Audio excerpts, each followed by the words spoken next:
Je suis un stratège politique. Je suis un géopoliticien. Mon projet politique, c'est le panafricanisme. Ce n'est pas un projet qui vient appuyer un autre projet. Mon projet, de façon fondamentale, sur le plan politique, c'est le panafricanisme. Et nos positions sont constantes et claires. On ne varie pas là-dedans. Donc, comme on dit, c'est l'avenir qui dira. Oui. Mais souvenez-vous, j'ai souvent toujours été seul dans certains dossiers. Et après, qu'est-ce qui s'est passé? Les faits m'ont donné raison. Donc, je vous dis, je suis très à l'aise, je suis calme, je suis très serein. Et je prie tous les jours pour mes ennemis. Afin que Dieu leur accorde de longue vie, pour qu'ils voient demain la gloire de Dieu sur nous, Bachir. Sur nous, Bachir. Et on leur pardonnera. Je vais très bien, Bachir, parce que j'ai relu la charte de l'impérialisme. Et j'ai retrouvé, parce qu'on nous demandait ici un jour quelle est la source. Quelle est la source? Oui. Voilà. Alors, Bachir est venu avec la source. La présente charte a été élaborée à Washington pendant la traite négrière. Ensuite, discrètement négociée à la conférence de Berlin en 1885, pendant que les puissances occidentales se partageaient l'Afrique.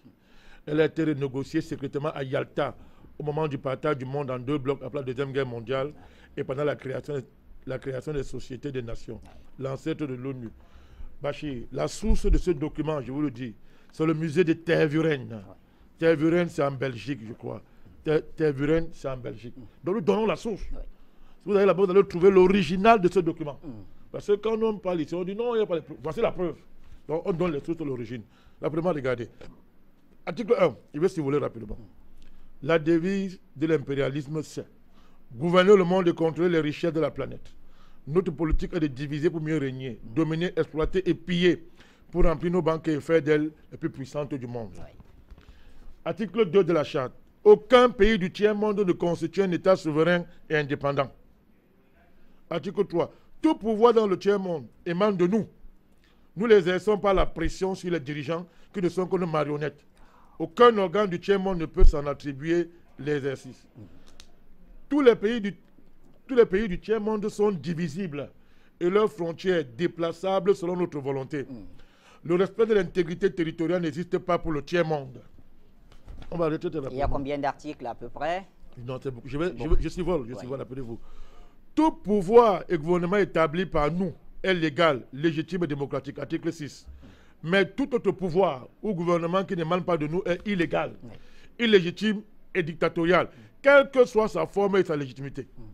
Tout pouvoir qui oppose la moindre résistance à nos injonctions perd par le fait même sa légalité, sa légitimité et sa crédibilité. Il doit disparaître. Article 11. La liberté d'expression, la liberté d'association et les droits de l'homme n'ont de sens que dans le pays où les dirigeants s'opposent à notre volonté. J'ai écouté très bien. Article 17. Je saute. Notre aide doit être accompagnée de recommandations fortes de nature à empêcher et briser toute action de développement des pays du tiers-monde. Article 18. Nos armées doivent toujours être plus fortes et plus puissantes que les armées des pays du tiers-monde. La limitation et l'interdiction d'armes de destruction massive ne nous concernent pas, mais les autres. Nos armées doivent s'entraider et s'unir dans la guerre contre l'armée d'un pays faible pour afficher notre suprématie et se faire craindre par les pays du tiers-monde. Toute intervention militaire, Bachir, a pour objectif de protéger nos intérêts et ceux de nos valets. Toute opération d'évacuation de ressortissants des pays occidentaux cache notre mission réelle, celle de protéger nos intérêts et ceux de nos valets. Je termine par l'ONU. Écoutez bien, article 22. L'ONU est notre instrument. Nous devons l'utiliser contre nos ennemis et les pays du tiers-monde pour protéger nos intérêts. Article 23. Notre objectif est de déstabiliser et détruire les régimes qui nous sont hostiles et installer nos marionnettes sous la protection de nos militaires, sous la couverture des mandats des forces de l'ONU. M. Bachir, dites bien, les résolutions de l'ONU sont des tests qui nous donnent le droit et les moyens de frapper, de tuer et de détruire les pays dont les dirigeants et les peuples qui refusent de se soumettre à nos injonctions sous la couverture des résolutions du Conseil de sécurité de l'ONU. Mon cher Bachir, je termine par là. Notre devoir, article 25, est de maintenir l'Afrique et d'autres pays du monde dans le sous-développement.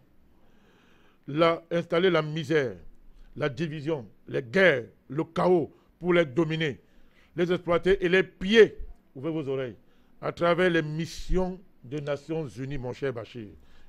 Notre règle d'or article 26, est la liquidation physique des leaders et dirigeants nationalistes du tiers-monde. Alors là, Je ne continue pas. ouais. Charte de l'impérialisme. Je vous dis, Donc, on en a demandé, il n'y a pas la source. ouais. Tervuren se trouve le musée royal de l'Afrique centrale. Tervuren est une commune néerlandophone de Belgique, située en région flamande, dans la province du Brabant flamand. Tervuren, ouais. On donne les sources, on donne le lieu. Très bien. Voilà.